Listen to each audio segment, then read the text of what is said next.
Okay, I'm gonna get real in this, and it's probably gonna piss some people off, but I'm okay with that, because if I'm not being honest, then what else am I doing? I just got back from the DNC where I signed up to volunteer. When I first got into politics, I thought that Democrats were the party of the people. And at the DNC this week, I felt like I was in a building with the most elite and out of touch people in the entire world. It very much felt like, let's just have a huge. Yes, I knew that this would be coming out. A lot of Democrats are now regretting why they support Kamala Harris. According to this tweet, Democrat campaign operative Vita had negative experience at the 2024 DNC. She announced as a result she can no longer support Kamala. It appears the 2024 DNC Kamala cycle is completely backfiring. If you have been following this channel very keenly, you realize I've been putting out a ton of video trying to expose what actually went on exactly. It is election season, and that means we have two types of public figures. One, the ones who are showing up to the Democratic National Convention to publicly endorse Kamala Harris, like Stephen Curry. And two, Brittany Mahomes, who's getting called out for liking an Instagram post from Donald Trump. As you can see here, Brittany liked Donald Trump's Instagram post, which naturally made a lot of people question her. And should she have to justify liking an Instagram post? I'll let you decide. But she did, taking to her Instagram story to make a public statement about a post she liked. And this is making a lot of people very excited and others not so much. So do we really think that public figures should have to justify liking political posts on social media? A, and B, do we think Taylor Swift is still gonna sit with Britney in the box? Imagine social media police hitting on you for liking a Trump post. That is insane. This is the first time I'm hearing this. Okay, I'm gonna get real in this, and it's probably gonna piss some people off, but I'm okay with that, because if I'm not being honest, then what else am I doing? I just got back from the DNC where I signed up to volunteer. And when I initially had signed up to volunteer, Joe Biden was still the nominee. It wasn't yet Kamala Harris. I've worked in progressive politics for a long time. I have worked for many different Democratic candidates, Senate candidates, House candidates, even some Democratic organizations. And as the years have gone by, I found myself getting more and more disillusioned with the Democratic Party, although until now I've never said that out loud or anywhere public. And I just want to say that by saying this, I'm not necessarily saying that the other party is better. I'm just giving you my experience with working with the Democrats.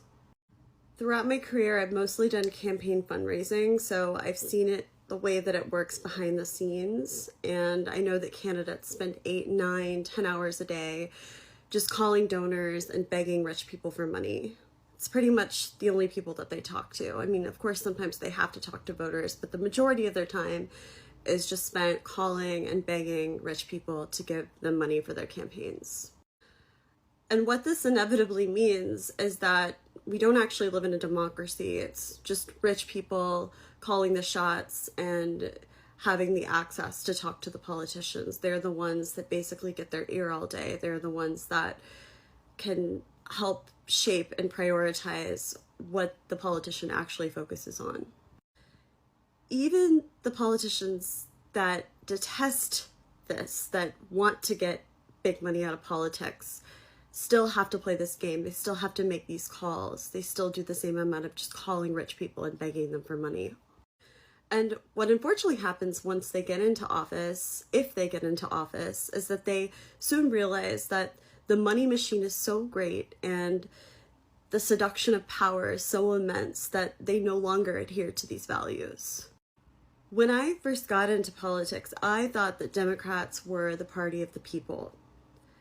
And at the DNC this week, I felt like I was in a building with the most elite and out of touch people in the entire world. It very much felt like, let's just have a huge party and forget all of our problems because the vibes are brat. When I was there, I didn't feel any connection to real America or the place that I come from, which is the Midwest, Kansas City, Kansas, and Missouri. I didn't feel any connection to the people that I know right now who are struggling to buy their groceries or to pay their rent. The The people who want to know what both candidates are going to do to materially... Yes, this reminded me of this tweet, get money lobbies out of politics. In 2000 elections, they raised around 300 million. In 2024 election projected 10 billion. From 300 million to 10 billion in 24 years. That is big. A big difference. And it is concerning. If you see this lady raising an alarm, partaking to this, that is to clearly tells you the minds people have for the Democrat Party. Look at what is going on. It's insane sometimes to even imagine that this is still happening. They focus on the money. They don't care about any person. Like on one of my videos, one guy said, oh, we should just pretend like we are doing right things now. After 70 days, we can go back crazy. Like Donald Trump would sell this country for $1 if it meant lining his own pockets and greasing the palms of his Wall Street friends. When I first got into politics, I thought that Democrats were the party of the people. And at the DNC this week, I felt like I was in a building with the most elite and out-of-touch people in the entire world. It very much felt like, let's just have a huge party and forget all of our problems because the vibes are brat. When I was there, I didn't feel any connection to real America or the place that I come from, which is the Midwest, Kansas City, Kansas, and Missouri. I didn't feel any connection to the people that I know right now who are struggling to buy their groceries or to pay their rent. The people who want to know what both candidates are going to do to materially affect change in their lives. And when I was there listening to the speeches, I felt myself feeling mad because I didn't hear anything about the economy. Definitely not in Kamala's speech. And when I compare the two events, RNC and DNC, I see the clear difference.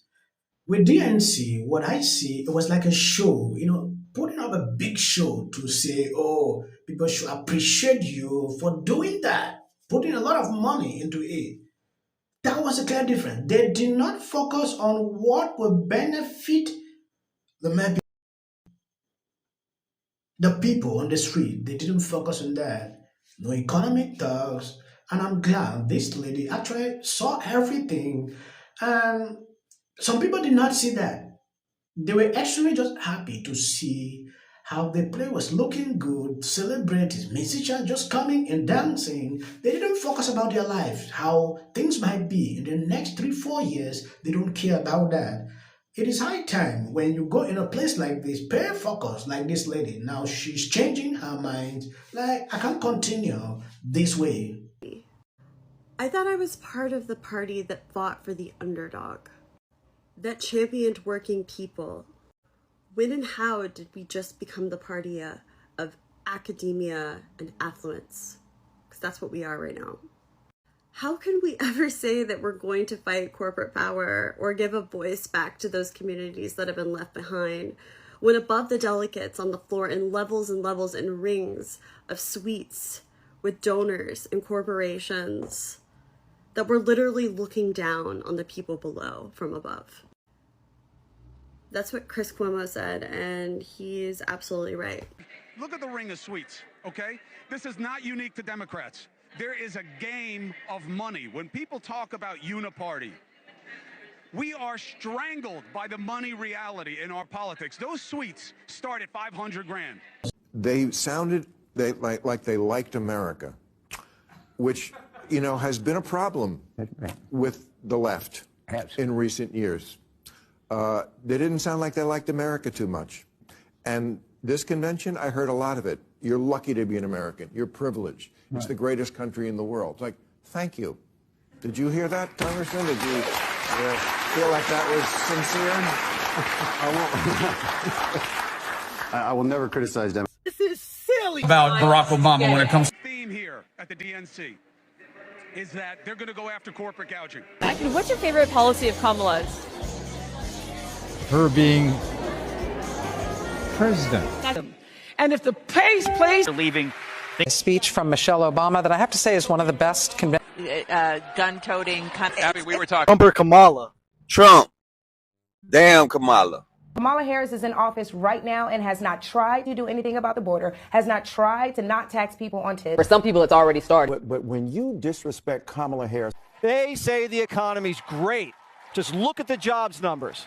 Well, we did, and they disappeared. The money in politics is so extraordinary, which is something that should have never been allowed to happen. Much more happens at the DNC. They had a guy yelling, "Screw the billionaire."